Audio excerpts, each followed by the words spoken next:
Welcome back to JNTV Inside. We're here in our first segment to explore Valentine's Day. And the first thing that comes to mind is probably roses and chocolates and probably candlelight dinners. But we're here with Dr. Karen Carpenter, clinical sexologist and psychologist. And she's going to be shedding some light on what you think you know a lot about, but maybe you don't know enough about it. And that's sex, relationships, and love. So Valentine's Day is upon us. And people are wondering what to do, how to make it romantic. But you might not have the type of money you want, so how do we define romance in this sort of economy? I don't think romance has anything to do with economy. I think perhaps romance has to do with imagination. Nice. If we're imaginative, then we can find lots of ways that show our appreciation to our partner, that suggest to the partner that not only do we appreciate them, but we're still attracted to them, we still value them, and we're still interested in what they want. Often what people do for you is what they would like done for them. Mm-hmm. So the partner who cooks would like you to cook a meal for them. The partner who takes care of the business side of things would like the relief from doing it sometimes. So whatever your partner is doing most for you is usually what your partner would appreciate as well.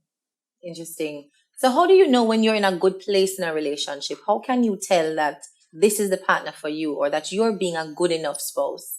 Okay. Well, those are a couple of questions. First of all, how do you know when you're in a good relationship? We bought into this notion that find a relationship through butterflies in our stomachs and headaches. And if it hurts, it's love. Well, none of that is true. We are in a good relationship when we have high levels of compatibility and when we meet what we call the relationship triangle.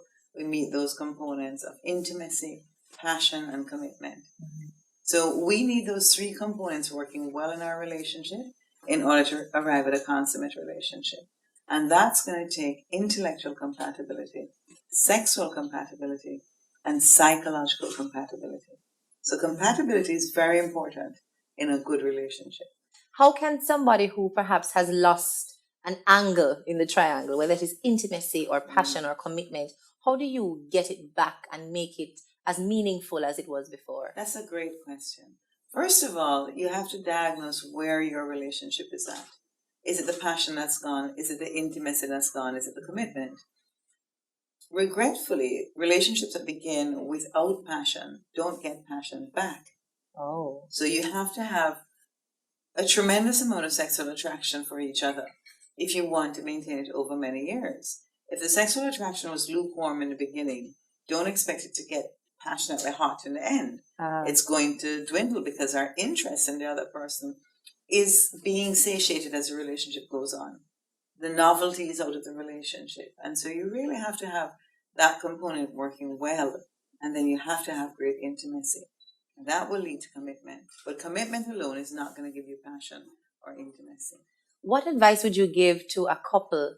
And I'd want to use a couple that's been together for probably 10 or 15 years where you feel this person must know that I love them already, so I don't have to do certain things.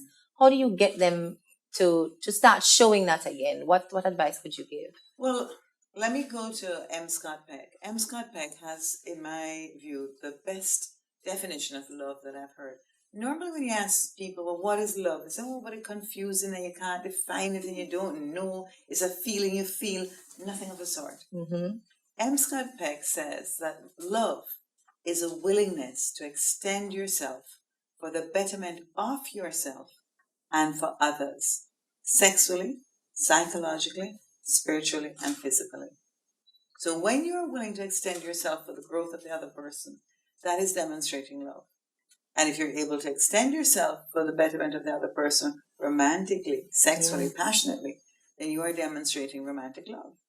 How important is a healthy relationship to the overall well-being of an individual? Well, we tend to look at what toxic relationships do to people, and toxic relationships put stress on people. We have a stress scale that we use, a Holmes-Ray stress scale, and that goes from 0 to 100.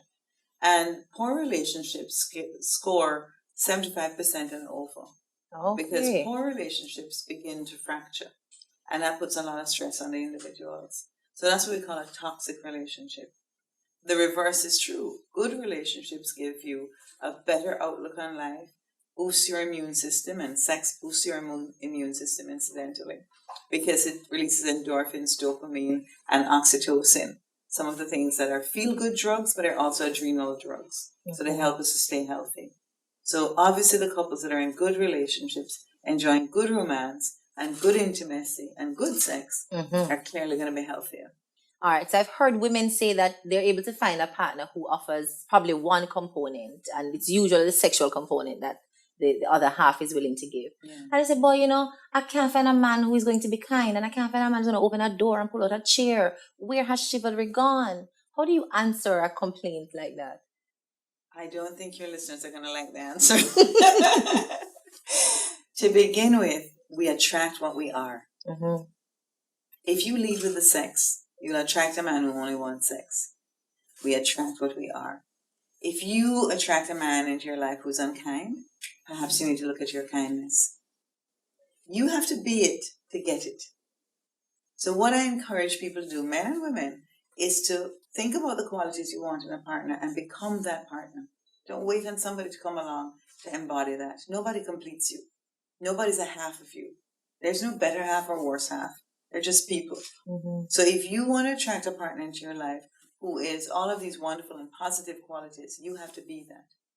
And that's how we attract the right partner. That's fair enough. As a matter of fact, it's more than fair. But for those of us who perhaps are having challenges in relationships, don't know how to get that help, not sure if you should go to pastor, auntie, uncle, mommy, or talk to your best friend in a bar about it, how can they get professional help to improve their relationship?